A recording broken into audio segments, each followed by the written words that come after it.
చాలామంది రాజకీయ నాయకులు ఆడవాళ్లకు ఫ్రీ బస్ ఎందుకు, ఆడవాళ్లకు ఫ్రీ బస్ పెడితే కొట్టుకుంటారు, ఆడవాళ్లకు ఫ్రీ బస్ పెడితే ఇంకేదో ఆటలాడతారు అనే చిల్లర మాటలు మాట్లాడడం జరిగింది.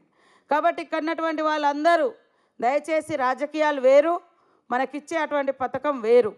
మనకు ఒక 4 రూపాయల ఆదా కావాలి, ఆత్మగౌరవంతో ఏ అవకాశాలు ఎక్కడికి వచ్చినా నా చేతిలో 4 రూపాయలు లేకున్నా వెళ్ళి రాగలిగేటువంటి స్వేచ్ఛను, ఆ యొక్క శక్తిని కల్పించింది ఈనాటి ప్రభుత్వం ఉచిత బస్సు ప్రయాణం ద్వారా. కాబట్టి అట్లా వెకిలిగా మాట్లాడే వాళ్ళు, చిల్లరగా మహిళల్ని కించపరిచే వాళ్ళను ఖచ్చితంగా ప్రతి మహిళ ఎదిరించాలి, నిలబడాలి. అంటే మాకు ఉచిత పథకాలు ఇస్తే మేము చెడిపోతామా, ఉచిత పథకాలు ఇస్తే మేము చిల్లర చేస్తామా అనేది ఖచ్చితంగా ప్రతి ఒక్కరు. ఇవాళ పార్టీలు వేరే ఏదైనా ఉండొచ్చు ఇక్కడ ఉండేటోళ్ళకు, కానీ మహిళల్ని ఆ రకంగా కించపరచడం కరెక్టా?